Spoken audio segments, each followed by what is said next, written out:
Hello, my juicy co-creators. Lilu here. I'm here with Raamayan in Hawaii. Honolulu. Isn't this cool? It's amazing to be here at this World Congress of Quantum Medicine. It's definitely the pioneers of our planet are here, and they're showing up, and they're teaching each other and learning from each other, and it's exciting to be here. Yeah. Why did you decide to come? For that same reason? I decided to come because I work directly with Yuri Kron in one Interviewed last year. If you haven't seen that interview, he's amazing. Incredible man. Russian man. He's a very amazing Russian man. Was at the forefront of his field. I won't imitate Russian accent anymore.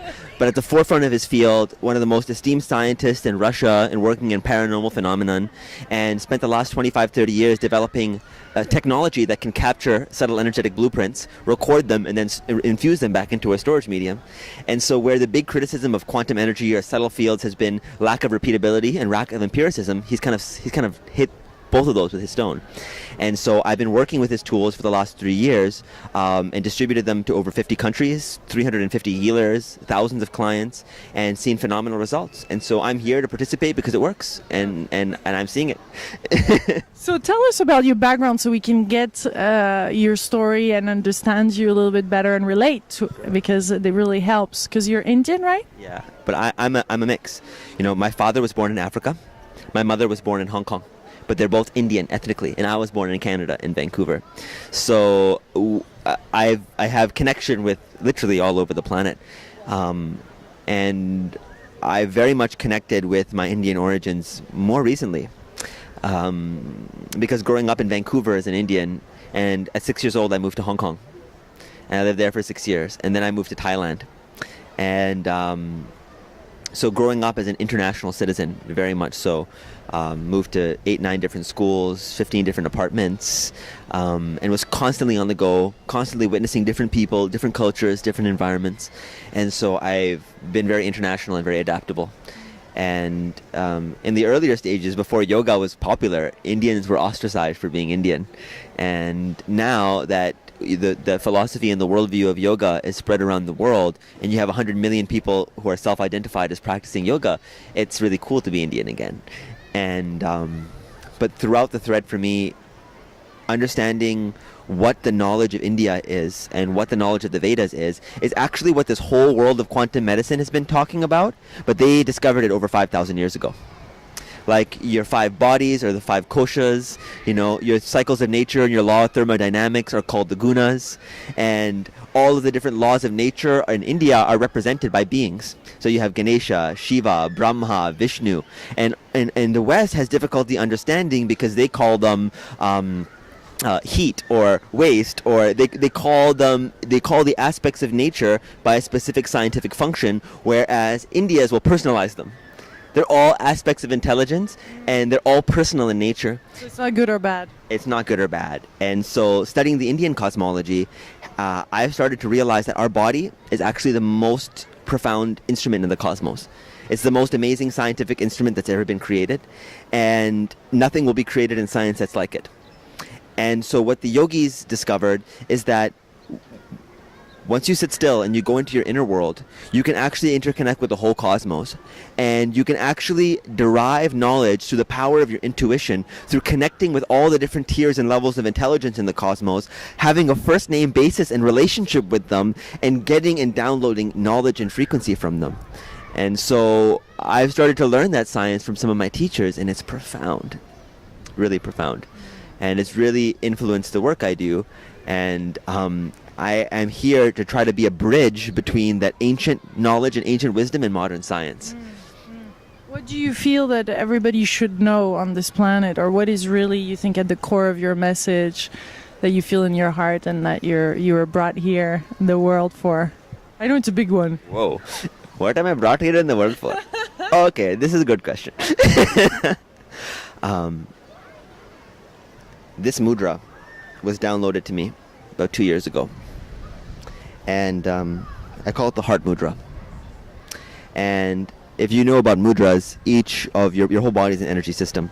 Each one of the fingers represents a particular element in a particular energetic channel.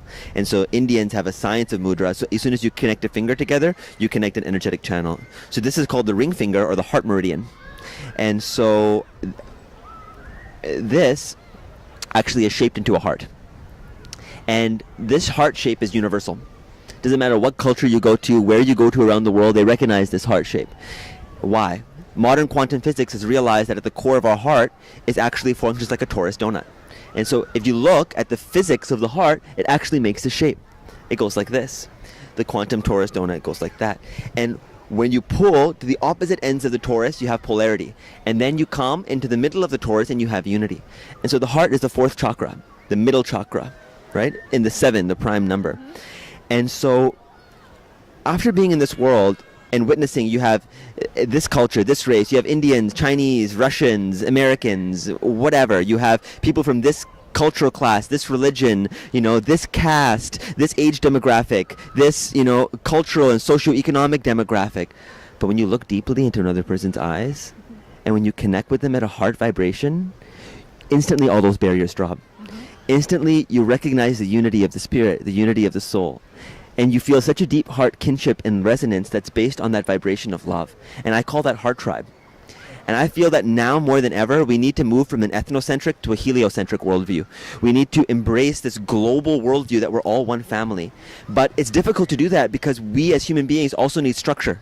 We also need a framework to identify with. And so I came up with Heart Tribe. And this is the mudra for it because a heart needs to have a roof over it. Right? It needs to have a roof over it to protect it, otherwise it's easy to break. And so here's the roof, which is pointing towards the sky and down towards the earth. And the heart is right there in the middle. And it's a mudra that you can share with another, like the namaste, but it's a little bit more technical. Yeah. And as soon as you look at another being and you recognize who they are and you witness the truth of their divinity, you can just make this symbol. And you can show to them and you can share with them at a heart-to-heart level that you're heart tribe. And yes, I'm involved in water, and yes, I'm involved in subtle energy, and yes, I'm involved in science and this paradigm going forward. And yes, these things are all fascinating, but they're only as good as a human ability to connect with their own spiritual center, their own ability to connect with the truth of their own inherent divinity. And one thing I was discussing over lunch that I'd really like to share is one of the most subtle control points of humanity. And it's the reason why our current scientific paradigm is the way it is. One of my spiritual teachers calls today's scientific paradigm the runaway abused child of the Christian Catholic Church. And the reason why he says that is because for so long, Christianity persecuted science and scientific paradigm that they had to make a necessary break from religion and say, your spirit is this way, we're just studying the observable phenomenon of matter and material energy. In 350 AD, in Constantinople, there was a council held called the Council of Nicaea. And at that council, they decided in Christian theology to make the whole doctrine of reincarnation illegal. A heresy. So they called it the Eastern heresy. So up until 350 AD, Jesus resurrected. The whole worldview was, of course, there's reincarnation. They changed that and said, no, you only have one life. When you only have one life, it's easy to be controlled. Easy to be controlled, easy to be manipulated. You came here, whether you're a beggar or a cripple, you have one life, you have one shot, that's all you get. You either go to heaven or hell. What you do in this life determines it, and we're the intermediary between you and God. And so this one life phenomenon means that you can only have a material body. If you accept that there's reincarnation, it means that you're more than just this matter. There's something different between you and this chair, right? There's something more. And so this one life theory is actually at the center, pinnacle, and the crux of this control point of this whole scientific paradigm. When we open to the fact that we are eternal, that we have many bodies, and that we cycle between them like every major Eastern religion, indigenous awareness is understood, then it takes away the control. Then no religion can control us anymore, and then it opens up the awareness that yes, of course we exist in subtler realms. Yes, of course that's a possibility.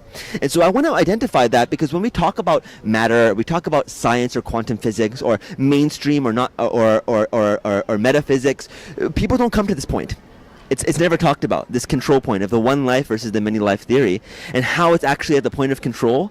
And I just want to bring that up. Not saying that you have to adopt it, just meditate upon it. But what do we do with that information, though? What do we do with that information? Well, that's interesting. That's a good question. We have to go within ourselves and ask ourselves those questions. For example, the same air I breathed in may just be the same air you breathed out 5 seconds ago. What's in, what's out. The water I'm drinking may be the same water that you're drinking. But you're still you and I'm still me. Actually, every cell in your body reincarnates every 7 years. You know that? You know that you don't have one single cell in your body that you did when you were born? So every 7 years, your body reincarnates. Every single cell in your body is different. Yet you're still you, are you not? When you go to the bathroom and you pee or you take a dump, you don't say, oh my God, I've just lost a part of myself. No. So it's obvious, just based on obvious observation, that you are not that material energy. It's obvious. Just by basic witnessing of the phenomenon of how you interact with matter, it's clear that you're not matter. You eat food, that food becomes the body, and then it passes out. It's not you. You're still you. Right? So who are you, and what part of you incarnates every 7 years and remains? Right? And so the yogis have discovered this. They are able to consciously leave their bodies. I stayed at an ashram in India, in Haridwar, where the Baba, or the head of that lineage, at 80 years old, he sat in full lotus posture at the Ganges River. All of his Babas were sitting around him, chanting, and he said, at 11 a.m. at this date, I'm going to leave my body. Sat in full lotus posture, full breath, did all the yoga bandhas, locked each one of the particular energy channels, spun up, shot out of his body in full lotus posture. They picked him up, put him in the river, and he was gone. So, yogis have developed the technology of consciously leaving their body, of conscious death. Right? To do that, it means that you're not the body. This body is just a vehicle for you to transition your consciousness through and gather experience, and then move on to the next part of your journey. Look around, look at the stars, look at the cosmos. There's billions of galaxies, billions of stars. They just found out that there's a black hole about 5 billion light years away, where there's enough water surrounding that black hole to fill 40 trillion planets. Water's just not on this earth. Whoa. Yeah, water's everywhere. Look it up, Google it. And so this universe, to look that up. The universe is full of life. The universe is full of intelligence. And so don't get limited. Don't let anybody limit you. And that's the key thing. Yoga says there's nobody that can ever be an intermediary between your relationship and the divine. That's you. And anybody that tries to put a control point there is trying to control you. It's up to you and your relationship. But then how do you feel about the gurus? Because you, in India, like there's a lot of gurus. Do you feel we need gurus, or do you think the guru is within, or how? What's your point of view on that? It's a really good question. Ultimately, the guru is within. Any good guru will teach you that. See, the difference between a real guru and a fake guru is a real guru will set up situations and experiences for you to self-realize. A fake guru will try to tell you what truth is. Very subtle, but very profound difference. Right? Actually, my teacher, Jeffrey Armstrong, he once said that the actual words, guru, gu is another word for the sticky material energy, so matter. It's called the gu, so very appropriate, right? And ru means to remove, right? And so a guru removes the illusion that you are matter, that you are the body. And so when you remove the illusion that you are matter, you stop becoming identified with matter. So anything that happens to your material body is not happening to you. And so once you're able to make that switch of awareness and realize that you're not the body, you ask the most fundamental question: who am I? What is the nature of self? And so every morning, even now, I sit and I ask that question because I can't get complacent in that knowledge. Every morning I sit and meditate and I said, who am I? What is I? What is the nature of self? Constantly changing, yeah. And so a good guru will allow you to ask that question, not tell you an answer. And so there's many people pretending to be gurus, and unfortunately with the yoga boom in the world, everybody who can get an 800-hour or 200-hour course and doing some stretching can call themselves a yoga teacher. And I'm not trying to diss people who are trying to spread healing, but just realize what it means to take on the responsibility of being a spiritual teacher, or what it means to actually take on the responsibility of another who is looking for the deep understanding of who they truly are. Because if you do that without awareness, you can take on their karma. And so be very aware. Yeah, and it's also valid, and I thank you for saying that. And I really feel it's important to get the message out, and also for people themselves seeking out teachers and spiritual healers, or to really listen and to take the time also to find what's right and what's resonating exactly, and not do it from fear or from, oh my goodness, I need to do it right now very quickly. Got it. And that's such an important point you just mentioned, right? Is doing it from fear. It has to come from a place of love. It really does. And I'll give you one example. Have you heard of Amma? Amritanandamai? I'll be interviewing her in a few weeks in France. She's coming. You're going to get to interview Amma? Yeah. I want to be her. Right now. Amma is coming to the Juicy Tour. She's in France on the 31st of October. Actually, by the time I put this video, I'll probably be nearly interviewing her, yeah. So Amma is one of those beings that teaches through her direct example. She talks very little. Her wisdom is basic. She doesn't talk from Upanishads, she doesn't talk from the Gita, she doesn't talk from this text or from that text. Her wisdom is a simple village girl wisdom, but it's undeniable. She sits, doesn't need to eat, doesn't need to drink, doesn't need to sleep. She can see 20,000 people a day and give them non-judgmental love from her heart. People like that show us what is possible. What is possible for a human being to do, right? And she says she'll tell you that you're not the body. She'll tell you that this is the vehicle. She'll say the same messages, but she'll show through her personal example of loving and transforming people without judgment. And her example is an example of guru. And she's showing it to the world. And wherever she goes in the world, anybody who comes into her presence starts crying, starts breaking down, she doesn't need to do anything. The doing is just a byproduct of being, right? If you try to be a guru, you're going to fail. You cannot try to be a guru. It's in the very essence of your being. Once you reach that state of self-realization, either you're out of here or you're sharing it with others. And that's your path, right? Beware of people who are trying to be gurus because they're still doing it from their mind. It's still them, and they still provide a service. I'm not saying they don't. For certain people at certain levels, it may be really important. Right? But for those true self-realized beings, all you need to do is sit in their presence. And that transmission will be downloaded. And that's the quantum model. That comes right back to this conference, right?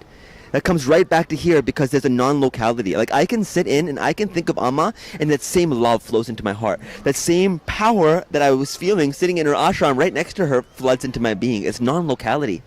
Just by being in the presence of a master, there's a transmission that takes place on our subtle and higher energetic bodies. That is at a level that most of us cannot communicate using these type of language sets and frameworks. They're limited. I feel even through videos it's transmitted. It is. Because the video is capturing more than you think. Yeah. Right? That's why Masaru Emoto just now said that he was doing his Hado device, measuring diseases on people, and then he took a photograph of someone, measured it, and could figure out exactly the same thing. Why? Because that photograph is actually creating an imprinting, same like this video. This video right now is carrying my energetic signature. If I look at this camera right now, and I look with true, genuine sincerity and love, and I transmit that, you're going to receive a little piece of that. You're going to receive a little piece of that peace, of that blessing, of that caring, of that wisdom. The sound vibration is going to permeate your body. You're going to feel what I'm feeling. And this is the power of media. And this is why I'm proud to be on your show and glad to be here. Because I feel that the future of our world in a huge way is dependent on how we can facilitate memes that empower people. We do. We have so much media out there, but we need memes and media that empower people. That empower people to step up, see themselves as beautiful, see themselves as divine, see themselves as worthy of dignity, see themselves as worthy of respect. And the more beauty like this that we can spread, the better. I'm on. Yeah, you are. Thank you so much for this delicious conversation. Thank you. I really appreciate that. And with in this beautiful environment of Hawaii and the sound of the water, because I hope they could hear it through the, Did you hear that? The beautiful sound and this love vibration. Thank you, my delicious co-creators, for watching, for spreading this love. You're part of the love tribe now. Yeah, don't forget heart tribe, the heart symbol. You just take your hands, put your 5 fingers together, put your thumb down, take your ring finger, put it down into a heart, put it on your heart, and just meditate with this mudra. If you meditate, I suggest you do. And feel how connected it feels. Feel how all of a sudden you balance, you drop into your body, you feel your heart, and then you can step up to another being, get them to make the same mudra, walk up to them and make a heart channel. So you actually can put your hands like this, they put their hands like this, and you stand right in front of them. You connect your hands together, and it opens up a heart channel. And I've done this with entire groups and got them to do it. All of a sudden, this huge heart channel opens, it expands, and then they connect to each other in a huge way. So it's beautiful. So remember Heart Tribe. Use this mudra. It's a gift. Share it with whoever you feel is your heart tribe. It's a gift. My love to you, my blessings, and my gratitude for being here. Wonderful. Juicy. Much love. Aloha.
And what the knowledge of the Vedas is actually what this whole world of quantum medicine has been talking about, but they discovered it over 5,000 years ago.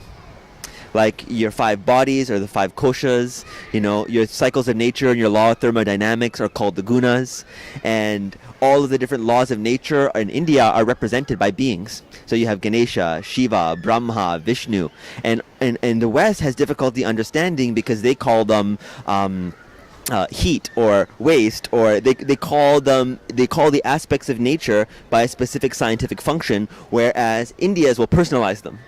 They're all aspects of intelligence, and they're all personal in nature. So it's not good or bad. It's not good or bad. And so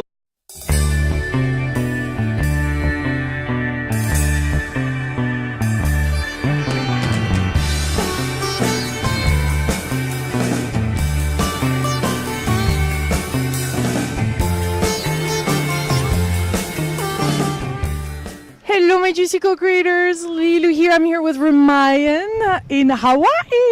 Honolulu. Isn't this cool? It's amazing to be here at this World Congress of Quantum Medicine. It's definitely the pioneers of our planet are here, and they're showing up, and they're teaching each other and learning from each other, and it's exciting to be here. Yeah. Why did you decide to come? For that same reason? I decided to come because I work directly with Yuri Kron in one Interviewed last year, if you haven't seen that interview. He's amazing. Incredible man. Russian man. He's a very amazing Russian man.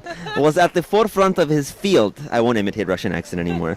But at the forefront of his field, one of the most esteemed scientists in Russia and working in paranormal phenomenon, and spent the last 25, 30 years developing a technology that can capture subtle energetic blueprints, record them, and then infuse them back into a storage medium. And so where the big criticism of quantum energy or subtle fields has been lack of repeatability and lack of empiricism, he's kind of hit both of those with his stone. And so I've been working with his tools for the last 3 years and distributed them to over 50 countries, 350 healers, thousands of clients, and seen phenomenal results. And so I'm here to participate because it works, and I'm seeing it. So tell us about your background so we can get your story and understand you a little bit better and relate to, because it really helps. Because you're Indian, right? Yeah, but I'm a mix. My father was born in Africa. My mother was born in Hong Kong. But they're both Indian ethnically, and I was born in Canada, in Vancouver. So I have connection with literally all over the planet, and I very much connected with my Indian origins more recently. Because growing up in Vancouver as an Indian, and at 6 years old I moved to Hong Kong. And I lived there for 6 years. And then I moved to Thailand. And so growing up as an international citizen, very much so, moved to 8, 9 different schools, 15 different apartments, and was constantly on the go, constantly witnessing different people, different cultures, different environments. And so I've been very international and very adaptable. And in the earlier stages, before yoga was popular, Indians were ostracized for being Indian. And now that the philosophy and the worldview of yoga is spread around the world, and you have 100 million people who are self-identified as practicing yoga, it's really cool to be Indian again. And but throughout the thread for me, understanding what the knowledge of India is